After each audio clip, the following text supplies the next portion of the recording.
Je souhaite m'adresser dans cette vidéo au peuple africain du Gabon. Les Africains se soulèvent un peu partout contre cette politique coloniale, contre la tyrannie française sur les terres africaines. Le Mali s'est soulevé. Le Mali a chassé l'impérialisme français, son armée d'occupation, son ambassadeur sur ces terres.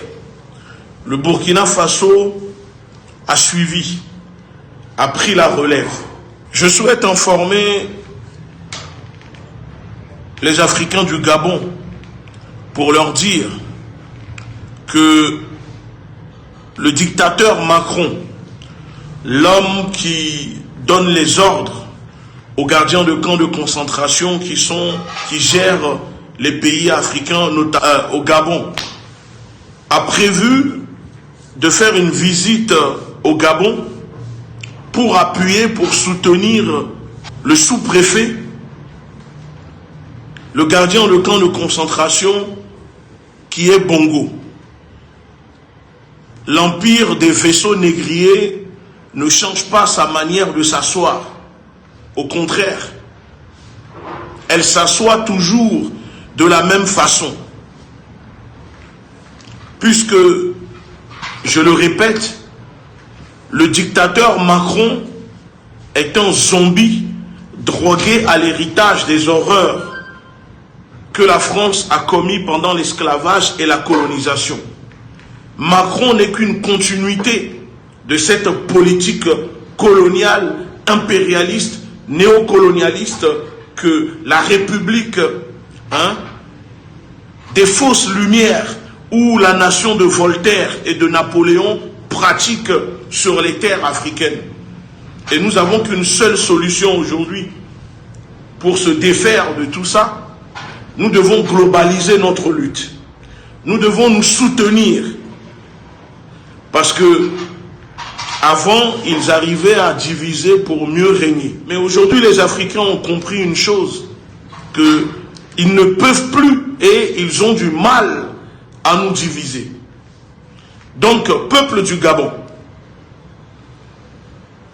mon message pour vous est ceci. On vous invite à une grande mobilisation contre la venue du dictateur Macron au Gabon. Je vous montre l'affiche et mon mandat du régime Bongo PDG. 55 ans de bongoïsme, de totalitarisme, de crimes contre l'humanité et financiers. Maintenant, ça suffit. Vous devez vous lever. Et nous, les leaders d'opinion, nous les panafricanistes, nous les représentants d'organisations, nous allons alors vous soutenir. Du 1er au 2 mars 2023, nous vous invitons à une ville morte et concert des casseroles.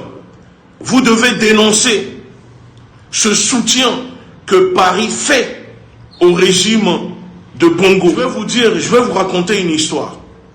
Une fois, je parlais avec un député de Macron, le France-Africain que Macron utilise pour aller rendre visite au chef d'État.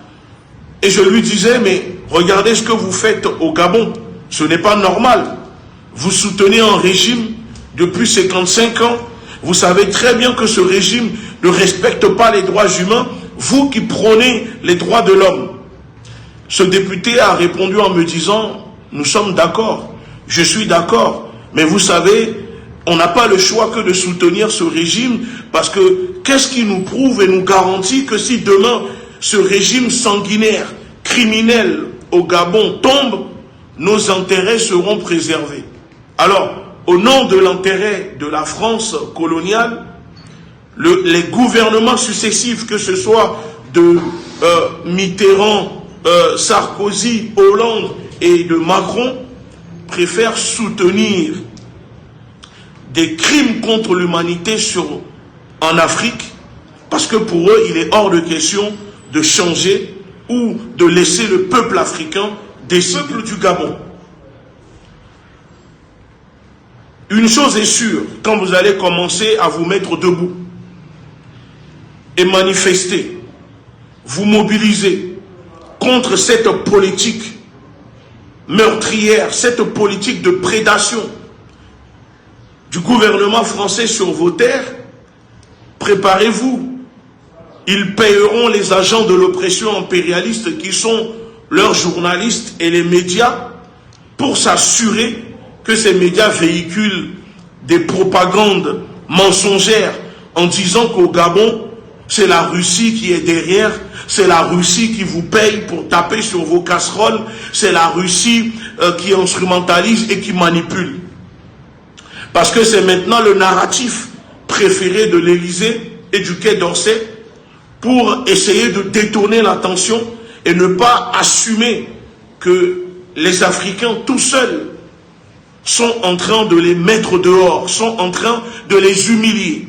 Donc, c'est plus facile pour eux d'accepter qu'ils sont en train d'être battus par des Africains pacifiquement, sans violence, sans armes. Parce que, après tout, comment des pauvres Africains peuvent humilier la soi-disant grande France? Comment des pauvres Africains peuvent chasser des troupes coloniales sur les terres africaines? Donc c'est plus facile et acceptable de dire que c'est la Russie ou Wagner qui sont derrière et qui, aident les Africains. Même si ce n'est pas le cas. Parce que vous le savez que les Africains n'ont pas entendu la Russie, ni Wagner, ni autres pour se lever. Alors, peuple du Gabon, vous avez notre soutien. Au nom de la Ligue de défense noire africaine, de la confrérie des frères panafricains, au nom de tous ceux qui se battent pour la justice, au nom de nos martyrs, au nom de nos ancêtres, vous devez vous lever. La visite de Macron au Gabon est une insulte pour la mémoire de vos martyrs, pour la mémoire de vos ancêtres.